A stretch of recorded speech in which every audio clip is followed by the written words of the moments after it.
Hello everyone, welcome to Black Mirror horror. कैसे हैं आप सब? आई होप आप सब ठीक होंगे। आज मैं आपके लिए फिर से कुछ चुनी हुई हॉरर स्टोरीज़ का कलेक्शन लेकर आई हूँ। उम्मीद करती हूँ कि आपको पसंद आएगी। अगर आपके पास भी ऐसी कोई कहानी या घटना हो तो हमें इंस्टाग्राम पे भेज सकते हैं। हम आपकी कहानियों को अपनी वीडियोस के ज़रिए लोगों तक पहुंचाएंगे। इंस्टाग्राम आईडी डिस्क्रिप्शन में है। कहानी पसंद आए तो चैनल को सब्सक्राइब और इस वीडियो को लाइक ज़रूर कीजिएगा। तो चलिए अब शुरू करते हैं आज की कहानियों का सिलसिला।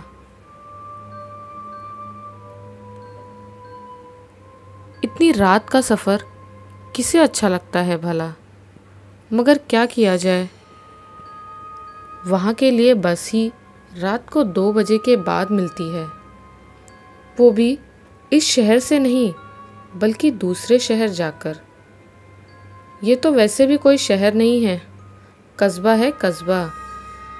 रेखा उस सुनसान बस अड्डे के उस एकमात्र प्रतीक्षालय की ओर ताक रही थी, जहाँ प्रतीक्षालय के बोर्ड के ऊपर एक नियॉन लाइट जल रही थी और धुंधलके में बोर्ड पर लिखे यात्री प्रतीक्षालय में से सिर्फ दीक्षा पर ही इतनी तेज़ रोशनी चमक रही थी कि दोनों अक्षर मिट गए से लगते थे। उसे पढ़ रेखा एक पल मुस्कुराई, मगर अगले ही पल चारों ओर का सन्नाटा देखकर संजीदा हो गई। रेखा अभी अभी बस से उतरी थी। वो अपने कस्बे से इस बड़े स्टैंड पर लगभग खाली खाली बस में आई थी, ताकि रात को 2:30 बजे अपनी अगली मंजिल के लिए बस पकड़ सके। और यहाँ आकर तो सब कुछ खाली खाली सा था। उसे लगा था इतने बड़े शहर के बस अड्डे पे सारी रात चहल पहल होगी, खासकर तब जब रात बिरात भी वहाँ से बसें चलती हों। बसों के रुकने के लिए एक लाइन से बने 7-8 स्थानों को पार करती हुए वो बस अड्डे के एक और बने प्रतीक्षालय पर पहुंची। प्रतीक्षालय के बाहर एक टेबल और कुर्सी लगी थी। टेबल पर एक रजिस्टर खुला पड़ा था, मगर कुर्सी से केयर टेकर नदारद था। रेखा ने रजिस्टर के बीचों बीच पड़े पेन को उठाया और अपना नाम, पता इत्यादि लिखकर वो अंदर चली गई। अंदर कोई नहीं था। दीवार के चारों ओर लगी लोहे की कुर्सियों पर केवल सन्नाटा पसरा था। उसने एक कोने वाली कुर्सी चुन ली और कुर्सी को हाथ लगाते ही उसका बदन ठंड से सिहर उठा। शॉल को अपने चारों ओर कुछ इस तरह समेटते हुए वो कुर्सी पर पांव सिकोड़कर बैठ गई कि लगभग पूरी की पूरी शॉल के भीतर समा जाए। कुछ देर तक वो उस खाली हॉल को ऊपर से नीचे और दाएं से बाएं देखती रही। ठंडी कुर्सियों को देखकर उसे और ठंड लगने लगी। हॉल को देखकर मुस्कुरा दी कि जिस एनजीओ के लिए वो काम करती है, वहाँ के अनाथ बच्चों को अगर ये हॉल मिल जाए तो अच्छा फुटबॉल का मैच हो जाए।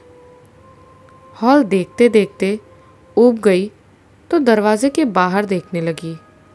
दूर सूखे घास में के पार उसे यूकेलिप्टस के पेड़ दिखाई दे रहे थे और पास देखने पर प्रतीक्षालय के बाहर लगे नियॉन लाइट से इकट्ठे हुए कीट पतंगे। उसने दूर ही देखना चाहा और यूकेलिप्टस के पेड़ देखते देखते सोचने लगी कि जहाँ वो जा रही है वहाँ के बच्चे कैसे होंगे। उसके एनजीओ ने उसे दूर दराज के इलाकों में शिक्षा अभियान चलाने के लिए भेज तो दिया है, पर क्या वो कर पाएगी? लगातार यूकेलिप्टस के पेड़ों को देखते देखते वो चौंक गई। उसे लगा जैसे दो यूकलिप्टस के पेड़ों ने आपस में जगह बदल ली। ये कैसे हो सकता है? उसने शॉल से बाहर हाथ निकाल के अपनी आंखें मली। कुछ तो हुआ ज़रूर, मगर जो देखा वो असंभव था। उसने अपने जैकेट की जेब से मोबाइल निकालकर टाइम देखा और कुछ देख भी नहीं सकती थी। नेटवर्क और डेटा दोनों नदारद थे। जाने शहरों में लोग कैसे रहते होंगे बिना नेटवर्क के, जब बस अड्डे जैसी महत्वपूर्ण जगह पर नेटवर्क का नामो निशान नहीं है। कमबख्त नेटवर्क भी गहरी नींद में सो रहा था। रात के 1 बज रहे थे। अभी बस आने में 1.5 घंटा बाकी है। वैसे तो रेखा अकेले रहना ज़्यादा पसंद करती है, लेकिन यूकेलिप्टस के डरावने पेड़ों को देखकर वो मन ही मन प्रार्थना कर रही थी कि कोई तो आए इस भूत खाने में, ताकि बात करने के लिए न सही, कम से कम इंसान की मौजूदगी से ही वो आश्वस्त हो सके और पेड़ बदल जाने जैसे भयावह मंजरों की कल्पना न करे। कल्पना? हाँ, कल्पना ही होगी। सच में थोड़ी ना ऐसा हो सकता है। जैसे जैसे समय बीत रहा था, रेखा अपने परिवेश के प्रति और अधिक संवेदनशील होती जा रही थी। उसके कान अब ध्यान लगाकर बाहर साए साए करती हवा को सुन रहे थे। कुछ क्षणों के लिए उसे लगा जैसे हवा की आवाज़ नहीं है, कोई औरत विलाप कर रही हो। कभी आवाज़ हवा की साए साए की, तो कभी ध्यान से सुनने पर किसी औरत की सिसकियाँ लेते विलाप में बदल जाती। रेखा अब बुरी तरह डर गई थी। उसने अपने आप को शॉल से बुरी तरह कस लिया था। बार बार के विलाप से उसके अंदर कपकपी सी उठने लगी थी। वो मन ही मन प्रार्थना करने लगी कि किसी को तो भेजो भगवान। अब भगवान इतना निष्ठुर नहीं था कि ठुठुरती रेखा की न सुनता। भयानक सन्नाटे को चीरती साए साए के 10 मिनट बाद हॉल में 7-8 बुर्के वालियों ने प्रवेश किया, जिनके साथ 3-4 गोदीनुमा बच्चे थे। रेखा ने राहत की सांस ली। एक ही समूह की होते हुए भी उन औरतों ने आमने सामने की दीवारों से लगी सीटों में अपने को बांट लिया और बच्चों को फर्श पर खेलने के लिए छोड़ दिया। कमरे के एक ओर से सवाल जवाब की बौछारें दूसरी ओर की कुर्सी पर पहुंचने लगी और दूसरी ओर से भी दक्षिणी हिंदी में लज्जत भरी चुहलबाजियां होने लगी। रेखा मुस्कुराने लगी। उसे उनसे घुलने मिलने में कोई दिलचस्पी नहीं थी, बस खुशी थी कि रात के 1:30 बजे वो अकेले नहीं है, बल्कि इतनी सारी औरतों से घिरी है। उसने अब नज़र उठाकर ध्यान से उन औरतों को देखा तो सोच में पड़ गई। इतनी सारी औरतें एक ही घर परिवार की लग रही हैं, फिर भी अपना चेहरा ढके ढके ही बात कर रही हैं। इस हॉल में कोई मर्द भी नहीं है जिससे वो मुंह छिपा रही हों। फिर उसने सोचा, क्या उसे छुपा रही हैं? एक वही तो बाहर वाली है। खैर, जो भी हो, या हो सकता है ठंड से बचने के लिए, मगर ठंड भी अब इतनी नहीं थी। ये तो गुलाबी ठंड है। उसने सोचते सोचते अपना शॉल ढीला कर दिया और कंधे से नीचे गिर जाने दिया और खुद आलती पालती मार कर बैठ गई। गोद में रखे मोबाइल पर ध्यान गया तो जलाकर टाइम देख लिया। 1:45, बस पौना घंटा और। इन औरतों की चुहलबाजियों से मन हटकर उसके गंतव्य की ओर जा पहुंचा। क्या वहाँ के लोग रूढ़िवादी होंगे? क्या वे अपने बच्चों, खासकर लड़कियों को स्कूल भेजने के लिए राज़ी होंगे? क्या होगा क्या नहीं, इसी उधेड़-बुन में रेखा कब तक खोई रही, उसे ध्यान नहीं। अचानक उसकी तंद्रा टूटी तो उसने देखा कि सभी औरतें एकदम शांत बुद्ध की तरह बैठी हैं, सबकी सब एक ही मुद्रा में। सबने कुर्सी पर बैठे बैठे अपने दोनों घुटनों पर दोनों हाथ रख रखे हैं। रेखा फिर स्तब्ध थी। उसने बच्चों को देखा तो वो भी शांत दत्तचित्त मूर्तियों के समान यहाँ वहाँ बैठे थे। रेखा कभी अपनी ओर की दीवार की औरतों को देखती तो कभी सामने वाली दीवार से लगी औरतों को। उसकी समझ नहीं आ रहा था कि अचानक सब कुछ इतना स्थिर चित्र जैसा कैसे हो सकता है। फिर वही हवा साए साए कर रही थी। उसे फिर हवा में स्त्री के विलाप का स्वर सुनाई देने लगा। इस बार विलाप थमने की बजाय तेज होने लगा और धीरे धीरे एक स्त्री की बजाय और स्त्रियों का विलाप उसमें जुड़ने लगा। उसने ध्यान से देखा तो पता लगा कि ये विलाप हॉल में बैठी बुर्के वाली औरतों से आ रहा था।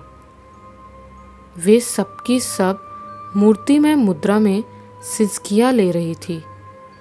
रेखा एकदम जड़ हो गई। शायद इसी को पैरों तले की जमीन खिसकना कहते हैं।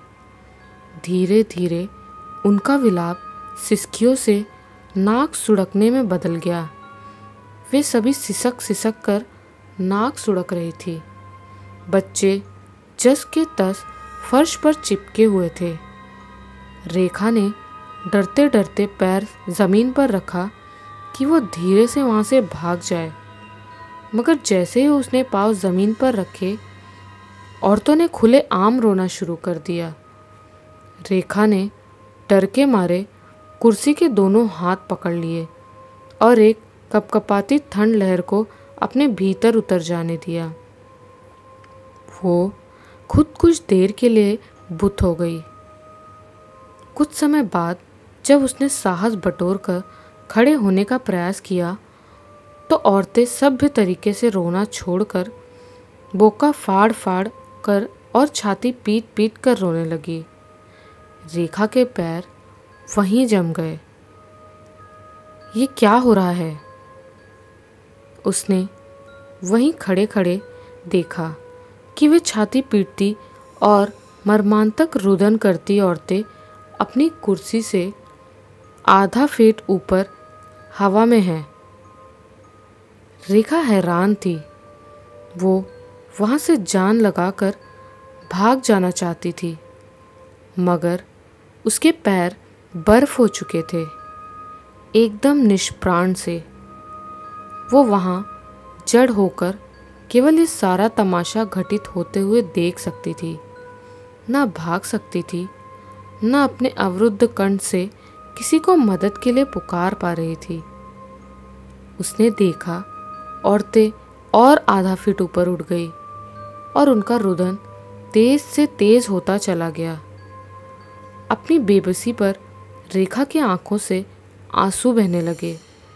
वो भी चाहती थी कि उन औरतों की तरह दहाड़े मार मार कर रोए, मगर उसके सारे शरीर पर डर ने कब्जा कर लिया था और उसने डर के मारे हिलना तक बंद कर दिया था।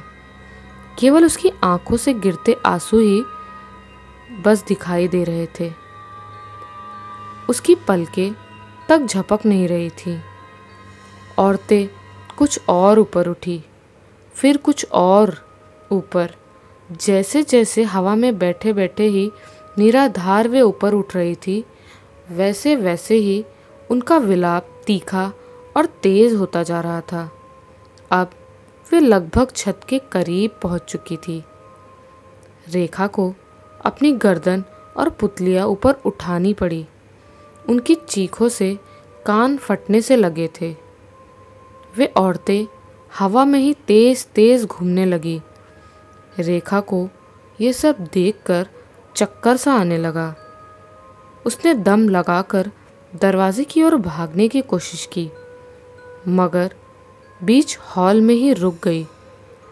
दरवाजे के बाहर दूर खड़े वे सारे यूकेलिप्टस के पेड़ बहुत तेज़ी से अपनी जगह एक दूसरे के साथ बदल रहे थे, उतनी ही तेज़ी से जितनी तेज़ी से ऊपर औरतें घूम रही थी, जिनका बुर्का हवा में फूल गया था, किसी सूफी के चक्कर लेते समय फूलने जैसा।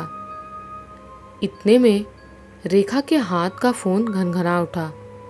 उसने फ़ोन को देखा तो उसकी स्क्रीन पर तेज़ी से वॉलपेपर बदल रहे थे, इतने तेज़ी से कि इससे पहले वो चित्रों को समझ पाती वे बदल जाते।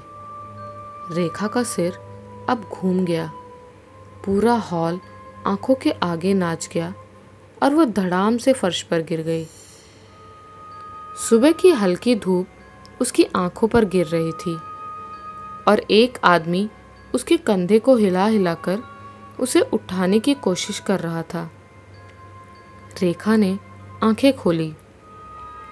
दिन के उजाले में कितना सुकून था वो बता नहीं सकती थी। उसे यकीन नहीं हो रहा था कि ये हॉल वही रात का भूतखाना है। उसने उठकर बैठने की कोशिश की तो कुछ और आदमी और औरत करीब आए और एक औरत ने उसे सहारा दिया। रेखा पहले तो उसे देखकर डर गई क्योंकि उसने बुर्का पहना था, मगर चेहरा खुला था और चेहरे पे ममता भरी मुस्कान थी। वो उठी और उसे चेयर पर बैठाया गया। साथ ही खाकी कपड़े पहने एक आदमी ने बिस्कुट और पानी भी दिया। उसे एहसास हुआ कि उसका गला एकदम सूख चुका है और कल दोपहर के बाद से उसने कुछ खाया भी नहीं था। उस खाकी वर्दी वाले ड्राइवर या कंडक्टर ने उससे पूछा, कहाँ से आई हैं आप और कहाँ जाना है आपको? रेखा ने पानी का घूंट लेते हुए बताया कि वो कहाँ जा रही है। ये सुनकर वो आदमी हंस पड़ा। गलत बस अड्डे पर आ गई हैं आप तो। यहाँ से तो रात में कोई बस नहीं जाती। दरअसल कुछ साल पहले यहाँ तो बस अड्डा भी नहीं था, केवल कब्रिस्तान था जहाँ से बसें केवल ऊपर वाले के पास जाती थी। आपको जो रात 2:30 बजे वाली बस पकड़नी थी वो दरअसल अगले बस अड्डे से मिलनी थी। वैसे थोड़ी देर में एक बस उस बस अड्डे के लिए निकल रही है, कहें तो आपको उसमें बिठा देते हैं। पर फिर 2:30 बजे की बस पकड़ने के नाम से ही रेखा सिहर उठी और पूछ बैठी, मेरे कस्बे के लिए बस कितने बजे है? और कुछ समय बाद उसके कस्बे के लिए एक बस आई जिसमें बैठकर रेखा अपने कस्बे, अपने गांव वापस लौट गई। तो चलिए अब बढ़ते हैं हमारी दूसरी कहानी की ओर। मीरा, मैं ऑफिस जा रहा हूँ, शाम को जल्दी आ जाऊँगा, तुम तैयार रहना। इतना कहकर वरुण अपने ऑफिस चला गया। मीरा उसे बाहर तक छोड़ने गई और मुस्कुराते हुए बाय बोला। फिर वो बालकनी में जाकर नीचे कार में जाते हुए वरुण को देखते रही जब तक वो आंखों से ओझल न हो गया। मीरा एक मध्यम कद की, गोरे रंग, गोल चेहरे और लंबे बालों वाली खूबसूरत लड़की थी। उसकी गहरी नीली आंखें बहुत खूबसूरत थी। वहीं वरुण गेहुए रंग और लंबे कद और सामान्य नैन नक्श वाला लड़का था। मीरा को वरुण पहली बार एक मॉल के बाहर मिला था। उस दिन मीरा को बहुत देर हो गई थी और वो अकेली ही अपने रूम पे जा रही थी। तब वरुण ने उसे अपनी जिम्मेदारी समझते हुए सुरक्षित घर पहुंचाया था। मीरा को वरुण की यही बात पसंद आ गई थी और तब से वह जानबूझकर उस रास्ते पर देर तक रुकने लगी थी ताकि वरुण से मिल सके। वरुण दिल का साफ था। मगर समझदार था। मीरा का इशारा वो काफ़ी अच्छे से समझ रहा था। एक दिन उसने मीरा से पूछ ही लिया, तुम्हें मैं पसंद हूँ ना? तब मीरा ने पहली बार उसे गले लगाकर अपनी सहमति का एहसास किया था।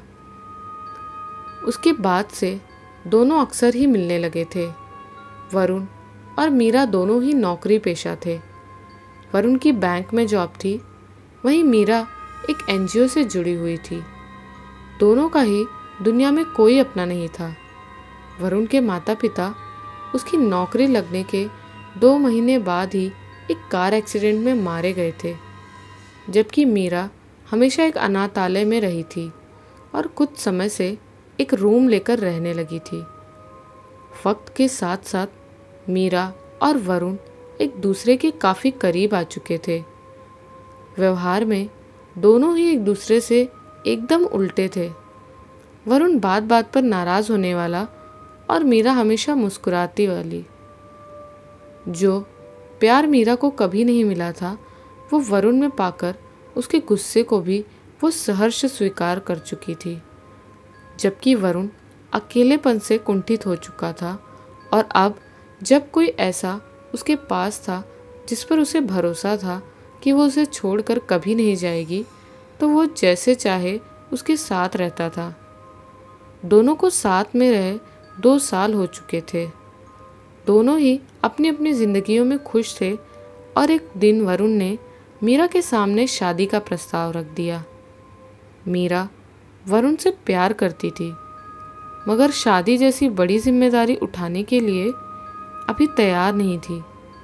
सो उसने वरुण से साफ शब्दों में सारा सच कह दिया। उस दिन मीरा ने 2 सालों में पहली बार वरुण को इतने ज़्यादा गुस्से में देखा था। वो जब भी गुस्से में होता मीरा को डांट दिया करता, मगर उस दिन उसने मीरा से कुछ नहीं कहा और चुपचाप वहाँ से चला गया। आखिर वरुण की जिद के आगे मीरा को हार माननी पड़ी और साधारण तरह से दोनों की शादी हो गई। उनकी शादी के कुछ ही समय बाद वरुण का तबादला हो गया और 3 माह पहले वे नए शहर में आकर रहने लगे थे। यहाँ वरुण की खासी जान पहचान हो गई थी, मगर मीरा घर से कम ही निकला करती थी। केवल ज़रूरी खरीदारी के लिए ही बाहर निकलती और फिर वापस अपने घर आ जाती। वरुण उससे कहीं बाहर निकलने या जॉब करने के लिए कहता तो वो मना कर देती, ये कहकर कि वो अब अपनी ज़िंदगी में सुकून चाहती है, थोड़ा वक्त बस केवल वरुण को देना चाहती है। शाम हो चुकी थी और मीरा वरुण का इंतज़ार कर रही थी। सुबह तो वो जल्दी आने का कहकर गया था, मगर उसे रोज़ से भी ज़्यादा देर हो गई थी। रात के करीब 8 बजे थे जब वरुण घर आया। उसके चेहरे पे काफ़ी खून लग गया था। उसके माथे पर गहरी चोट लगी हुई थी और होठ खून से सना हुआ था। वरुण! जब मीरा ने उसे देखा तो उसके दर्द से उसकी भी चीख निकल पड़ी। कुछ नहीं, छोटा सा एक्सीडेंट था, तुम चिंता मत करो, बस ये सब साफ कर दो। उसका इशारा अपने चेहरे की चोटों और इधर उधर लगे खून की ओर था। मीरा भागकर सारा फर्स्ट एड का सामान ले आई और हल्के हाथों से वरुण का चेहरा साफ करने लगी। उसकी आंखों से आंसू बह रहे थे। कुछ देर बाद उसने वरुण को कमरे में लिटा दिया और खुद उसके पास ही बैठ गई। कैसे हुआ ये? मीरा ने चिंता से पूछा। कहा ना, एक्सीडेंट था, तुम जाओ यहाँ से, I need some rest. Varun ने सपाट लहजे में कहा तो न चाहते हुए भी मीरा को वहाँ से जाना पड़ा। वो बाहर बालकनी में टहल रही थी और वरुण के बारे में सोच रही थी। न जाने क्यों वरुण ने जो कहा उस पर उसे यकीन नहीं हो रहा था। कुछ तो है जो वरुण छिपा रहा है, मीरा ने निष्कर्ष निकालने के अंदाज में कहा। कुछ देर बाद उसने देखा वरुण सो चुका था। तब वो उसके पास जाकर बैठ गई। और उसे गौर से देखने लगी। 2 सप्ताह बीत गए। उस दिन दोनों की शादी को 6 महीने हो चुके थे और मीरा उस दिन को सेलिब्रेट करना चाहती थी। शाम ही वो वरुण को सरप्राइज देना चाहती थी। वो शाम के 5 बजे का समय था। उस दिन बिल्कुल भी धूप नहीं निकली हुई थी, बल्कि कभी भी बारिश हो सकती थी। मीरा तेज कदमों से ज़रूरी सामान की खरीदारी करती हुई एक मॉल पहुंची और वहां से अपने और वरुण के लिए कुछ कपड़े खरीदे, जो वो रात को केक काटने के लिए पहले वरुण को ज़बरदस्ती पहनने को कहती। बाहर निकलकर मीरा ने देखा बारिश का मौसम हो चुका था। ठंडी हवाएं उसे बहुत सुकून दे रही थी। वो एक पार्क के पास पहुंच गई और अपने हाथ में पहनी घड़ी को देखकर न चाहते हुए भी वो वहां लगी एक बेंच पर बैठकर हवाओं को महसूस करने लगी। तभी उसे लगा जैसे हवा का एक तेज झोंका उसके पास से गुजरा है। वो हड़बड़ा कर उठ खड़ी हुई और चारों तरफ देखने लगी, मगर उसे कोई नजर नहीं आया। पर वो जानती थी कि वहां कोई है। अब तक वो हवा के बवंडर के बीच घिर चुकी थी। आखिर क्या चाहिए तुम्हें? मीरा ने खिसियाते हुए पूछा। वही जो हमारा है, कहता हुआ एक नौजवान उस बवंडर से बाहर निकला। बवंडर बंद हो चुका था। वो तुम्हारा नहीं है, तुम्हारा भ्रम है कि वो तुम्हारा है, मीरा ने कहा। देखिए, आप जिद ना करें। यदि महाराज आएंगे तो आपकी जिद नहीं चल पाएगी। उस नौजवान ने ससम्मान मीरा को धमकी दी। तुम बताओगे अपने महाराज को? तुम बताओगे? जा पाओगे तुम यहाँ से? मीरा ने एक कड़वी मुस्कुराहट से उसे देखते हुए कहा। मैं नहीं तो कोई और ही सही, एक न एक दिन महाराज आप तक पहुंच ही जाएंगे, उस नौजवान ने कहा। शाम को वरुण ने अपने घर का दरवाज़ा खोला, जो कि लॉक था। वरुण ने अंदर जाकर देखा तो चारों तरफ अंधेरा ही अंधेरा था। उसे खीज होने लगी थी। आखिर मीरा कहाँ गई और घर में इतना अंधेरा क्यों है? उसने लाइट्स ऑन की और लाइट्स ऑन करते ही मीरा भागकर उसके गले लग गई और लगभग फुसफुसाते हुए बोली, हैप्पी 6 मंथ एनिवर्सरी। और कुछ देर तक यूं ही उसके गले लगी रही। ये क्या बचपना है मीरा? ऐसे अंधेरा करके और दरवाज़ा लॉक करके मुझे डरा कर तुम मुझे 6 मंथ एनिवर्सरी विश कर रही हो? वरुण ने खिसियाते हुए कहा तो मीरा का चेहरा उतर गया। उसकी सारी खुशी एक पल में ही गायब हो गई और वो किसी बच्चे की तरह मुंह लटकाए फर्श घूरने लगी। अच्छा सॉरी, कहकर वरुण ने उसे गले लगा लिया और फिर केक काटने के बाद उसने मीरा के चेहरे पे ढेर सारा केक लगा दिया। मीरा खिलखिलाकर हंस पड़ी। कुछ देर बाद मीरा ने डाइनिंग टेबल पर डिनर लगा दिया और वरुण को खाना परोसने लगी। वो खा रहा था और मीरा खुद गौर से उसे देखे जा रही थी। वो चेहरे से तो मुस्कुरा रही थी, मगर अभी तक वो शाम को हुई उस घटना को भूली नहीं थी। रात को वरुण सो चुका था और मीरा उसे ही एकटक देखे जा रही थी। वो उसे देख रही थी, मगर सोच कुछ और ही रही थी। नहीं, तुम उनमें से एक नहीं हो सकते, किसी भी हाल में नहीं, मीरा ने बड़बड़ाते हुए कहा।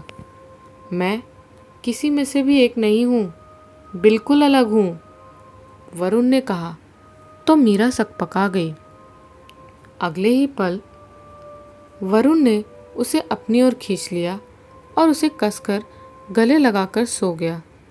मीरा को समझ आया उसने नींद में ही उसकी बातों का जवाब दिया था। वो सो ही रहा था। इसका बड़बड़ाना किसी दिन मुझे हार्ट अटैक कराएगा, मीरा ने उसे प्यार भरे गुस्से से घूरा। सुबह का सूरज निकल आया था। सुबह का वक्त था। मीरा और वरुण दोनों ही साथ बैठे हुए थे। वरुण 1 घंटे से न्यूज़पेपर पढ़ रहा था और मीरा उसकी न्यूज़पेपर को घूर रही थी। मानो उसका बस चलता तो वो उस न्यूज़पेपर को घूर घूर कर ही आग लगा देती। अब क्या एक एक शब्द रटना है तुम्हें? मीरा ने खींचते हुए वरुण से पूछा। वरुण ने न्यूज़पेपर से आंखें उठाकर मीरा को घूरा। नहीं नहीं, रटो रटो, अच्छा रहता है न्यूज़पेपर पढ़ना। मीरा घिघियाने के लहजे में नकली हंसी हंसती हुई किचन में चली गई। कभी कभी तुम भी इसकी शक्ल देख लिया करो, उतना भी बदसूरत नहीं होता। वरुण ने हॉल में बैठे बैठे ही मीरा से कहा। मीरा ने वरुण को चाय का कप पकड़ाया और खुद खिसियानी हंसी हुई न्यूज़पेपर पढ़ने लगी। पहले पन्ने पर छपी खबर को देखकर वो सकते में आ गई। पार्क के पास से एक युवक की सरकटी लाश बरामद हुई थी, जिसके शरीर में खून की एक बूंद भी नहीं मिली थी। मीरा यंत्रवत सी उठी और वरुण को नहाने जाने का बोलकर खुद किचन में खाना बनाने लगी। कुछ देर बाद वो वॉशिंग मशीन में कपड़े धो रही थी तो अचानक ही उसकी नज़र वरुण की शर्ट पर पड़ी, जो वो शाम को पहने हुए था। उस शर्ट पर खून के कुछ धब्बे लगे हुए थे। वरुण, ये सब क्या है? मीरा ने शर्ट वरुण के सामने पटकते हुए पूछा। वो उस वक्त अपने मोबाइल में व्यस्त था। आंखें ठीक है ना तुम्हारी? शर्ट है मेरी, और क्या है? वरुण ने कहा। शर्ट पर ये खून के धब्बे क्यों हैं? मीरा ने चिल्लाकर कहा। तुम मुझ पर शक कर रही हो? तुम्हें लगता है मेरा किसी और लड़की से कुछ चल रहा है? वरुण ने चिल्लाकर कहा। वरुण, मीरा कुछ बोल पाती इससे पहले ही वरुण का हाथ उठ चुका था। मीरा बेड पर जा गिरी थी। वह आंखों में आंसू भरे बहुत ही दयनीय भाव से वरुण को देख रही थी। मैं तुम्हें अपनी जान से भी ज़्यादा प्यार करता हूँ मीरा, और तुम मुझ पर ऐसा शक कर रही हो? वरुण ने गुस्से में कहा, मगर उसका गला भर्रा चुका था। वो भड़ाक की आवाज़ से दरवाज़ा बंद करके अपनी कार लेकर कहीं जा चुका था। मीरा बार बार वरुण को फ़ोन लगा रही थी, मगर वो उसका फ़ोन नहीं उठा रहा था। रात हो चुकी थी। उस दिन वरुण काफ़ी देर से घर आया। वरुण की आहट पाते ही मीरा भागकर उसके पास गई और उसके चेहरे को छू छू कर पूछती जा रही थी, तुम ठीक तो हो ना वरुण? छोटा सा जवाब देकर वरुण अपने कमरे में चला गया। मीरा वरुण के पास जाकर बैठ गई। वरुण बिस्तर पर औंधे मुंह लेटा हुआ था। वो वरुण के बालों को सहलाने लगी। दोनों के ही आंखों से आंसू बह रहे थे। वरुण, मैं जानती हूँ कि तुम मुझसे बहुत प्यार करते हो और इसीलिए मेरी हर बात पर आंख बंद करके भरोसा कर लेते हो। मगर वरुण, काश मैं तुम्हारे प्यार में इतनी स्वार्थी न हुई होती। मैंने अपने साथ साथ तुम्हें भी मुसीबत में डाल दिया है। मीरा ने रोते हुए कहा तो वरुण ने उसे अपने गले लगा लिया। तुम कभी किशनगढ़ की राजकुमारी हुआ करती थी। वरुण ने शांत रहकर मीरा से कहा। तुम जानते, मीरा बमुश्किल इतना ही कह पाई थी। उस दिन मेरा एक्सीडेंट नहीं हुआ था मीरा, मैंने तुमसे झूठ कहा था। उस दिन मैं अपने ससुराल वालों से मिला था। अंतिम वाक्य वरुण ने कड़वाहट के साथ कहा और आगे कहना जारी रखा। आए थे ससुर जी, लंबे दांत और नीली आंखों वालों की पूरी फौज लेकर आए थे।